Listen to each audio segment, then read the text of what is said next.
Bonjour à tous et bonjour à toutes, je suis Fabrice Parra, directeur technique et artistique. Aujourd'hui, face à la situation sanitaire et ces nouvelles règles, le temps d'occupation et le temps d'attente de nos clients dans les salons seront limités. Ce qui veut dire qu'indirectement, les techniques longues et minutieuses seront peu possibles, du moins pendant un certain temps. L'objectif de cette vidéo n'est pas de vous faire une démonstration technique avec un avant-après, ni même de vous parler de produits. L'idée est vraiment de vous accompagner dans ces changements en vous apportant des réponses concrètes, rapides, tout en optimisant le chiffre d'affaires additionnel dans un espace-temps limité. Pour cela, j'ai créé deux techniques, rapides, rentables et réalisables en moins de 60 minutes. L'idée est de vous faire gagner du temps sur les temps de montage en vous limitant le nombre de séparations, c'est-à-dire entre 10 et 30 maximum. Ces techniques ont été fondées sur des effets d'optique, de recouvrement, tout en vous apportant et en vous offrant des résultats complètement modernes et actuels.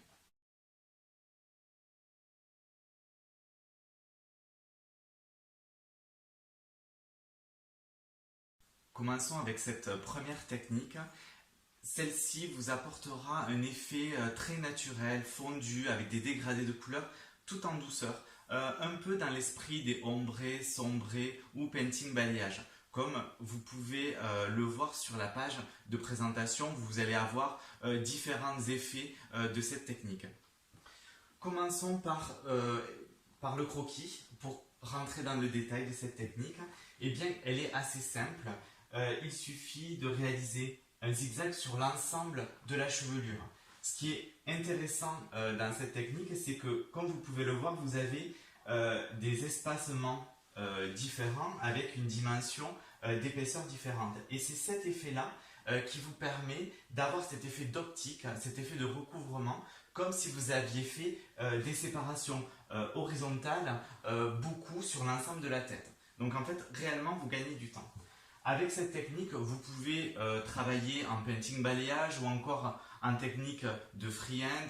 Ça, c'est vous qui le décidez. Et aussi, l'avantage de cette technique-là, c'est que vous allez pouvoir parfaitement utiliser toutes les nuances plus ou moins contrastées, si vous le souhaitez aussi, jouer sur des tonalités pour les brunes, pour les blondes. Vraiment, elle ouvre un champ de possibilités infini. Maintenant, je vais vous démontrer sur la tête malléable comment réaliser cette technique. Donc, j'ai préparé les séparations au préalable. Donc, comme vous pouvez le voir, vous travaillez le zigzag sur l'ensemble de la chevelure. Vous commencez par la nuque et vous finissez par l'avant. Je vous montre sur les côtés ce que ça donne. Voilà. Et vous voyez cet effet plus fin que je vous expliquais tout à l'heure. Eh bien, vous avez des côtés fins, des côtés plus épais, et c'est cet effet-là qui va vous donner une dimension et une quantité d'effets. Donc, comme vous pouvez le voir, on a 4 séparations sur un côté, et sur l'autre côté, nous avons 5 séparations, ce qui fait au total 9 sections. Donc là, avec cette technique, ce que je vous disais, c'est que vous pouvez parfaitement travailler avec du painting balayage ou même encore du hand balayage.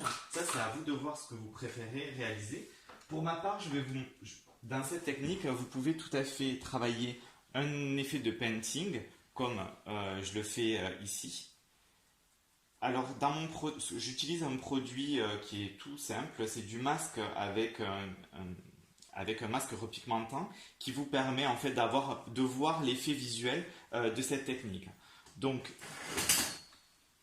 vous pouvez prendre soit la totalité de la mèche comme je fais, ou alors prendre qu'une partie de la mèche si vous voulez avoir des effets plus marqués, des effets plus, on va dire, plus colorés en fait.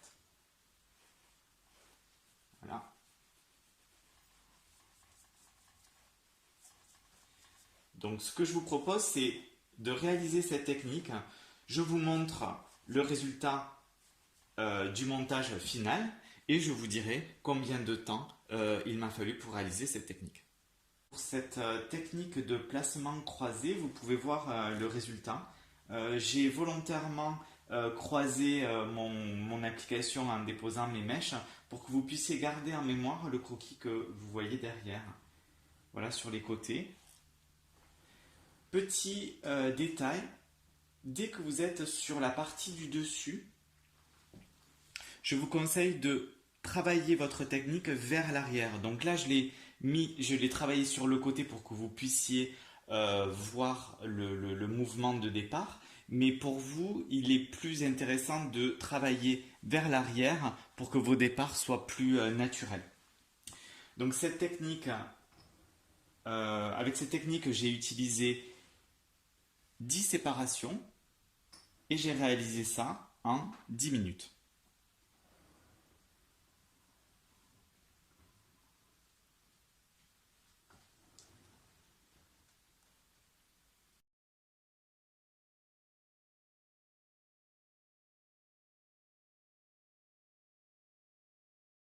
Pour cette technique, on est plus sur quelque chose de plus marqué, plus contrasté, avec des départs plus marqués. On va être plus proche d'un balayage traditionnel avec, ou même, voire de rattrapage de balayage.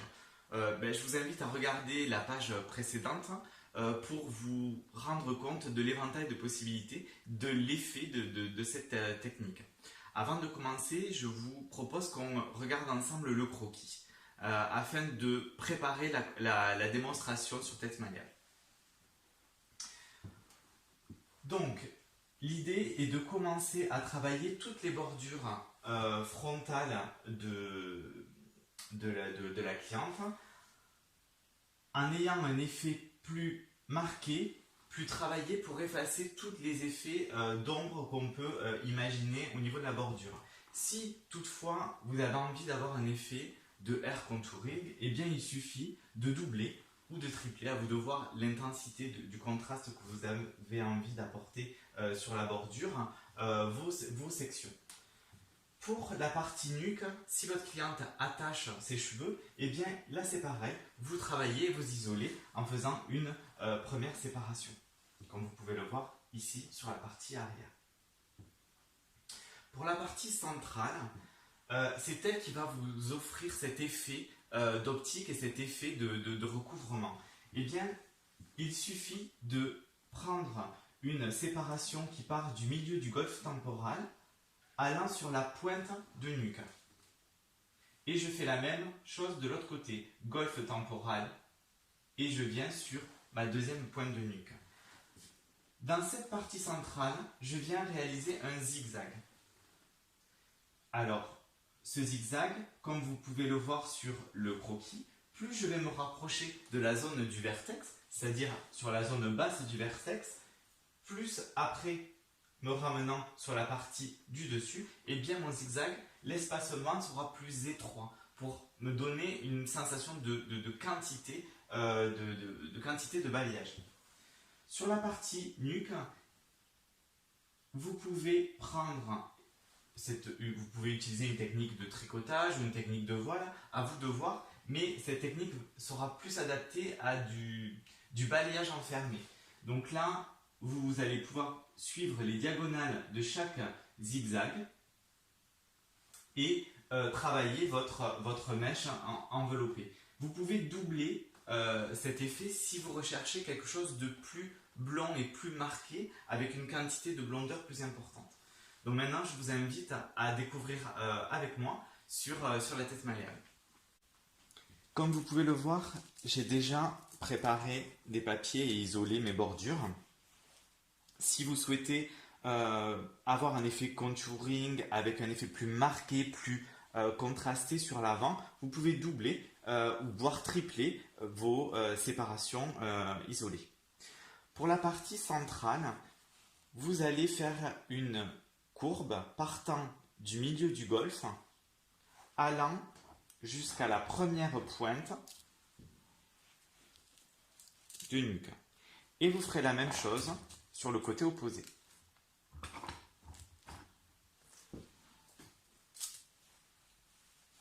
Je monte de plus près, ça vous permettra de bien visualiser cette séparation. Donc c'est parfaitement une courbe qui va du milieu du golfe temporal pour aller jusqu'à la deuxième pointe du nuque. Je vais isoler les côtés.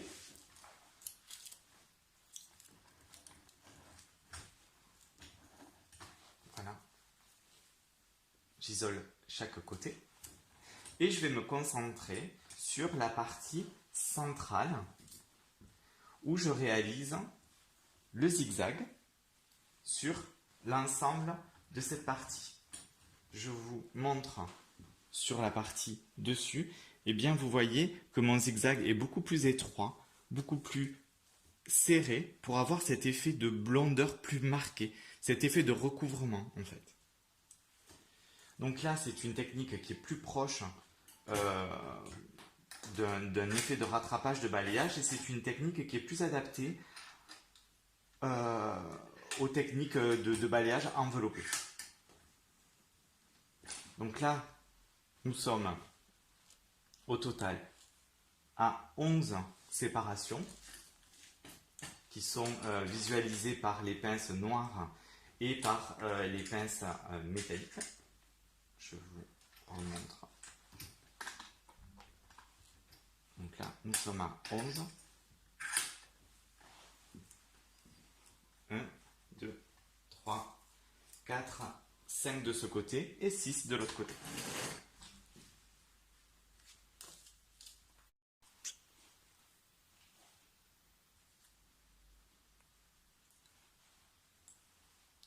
Donc je vais commencer mes séparations, mes sections. Donc je prépare mon travail, donc je l'isole pour que vous puissiez quand même voir visuellement le montage.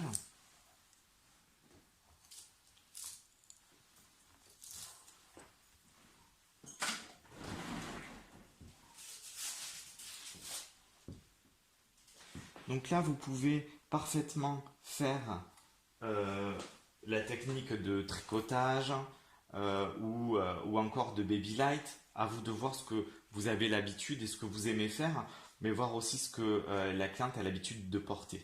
Vous pouvez aussi parfaitement faire des voiles sur l'ensemble de la chevelure. Donc je prends mon voile.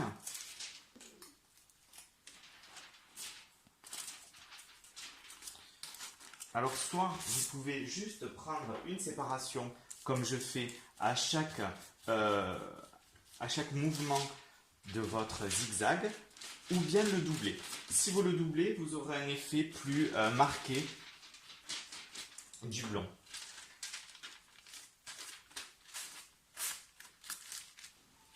Je vous montre sur la deuxième séparation.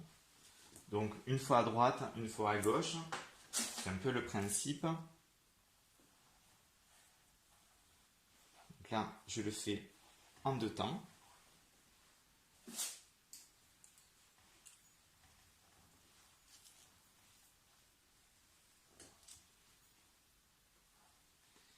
Par contre, quand vous êtes en travail enfermé, évitez que le point le plus fin de votre séparation ne touche votre dernière mèche. Sinon, vous allez avoir un effet trop fort et trop marqué sur cette partie-là. Donc là, je le dédouble pour augmenter la quantité et l'effet de mon blond. Donc moi, je travaille avec un effet de voile. Mais comme je vous disais tout à l'heure, vous pouvez réaliser la technique de votre choix.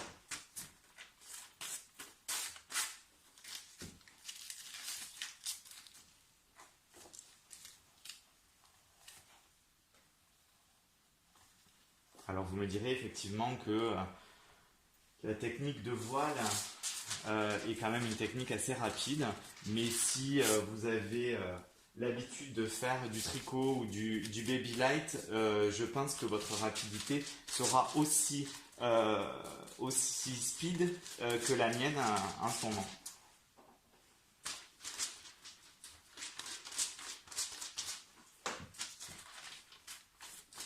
Je vous propose de terminer cette technique Je vous remontrerai à la fin comment le montage se positionne et je vous dirai exactement le temps qu'il m'a fallu pour réaliser ce montage. Pour cette deuxième technique de placement, je l'ai réalisée en 20 minutes, très exactement 17 minutes, et j'ai utilisé 20 séparations. Pourquoi j'ai utilisé 20 séparations? Parce qu'en fait, sur la partie du dessus, celle de recouvrement, eh bien, j'ai doublé à chaque mouvement de mon zigzag, j'ai doublé sur la partie la plus épaisse.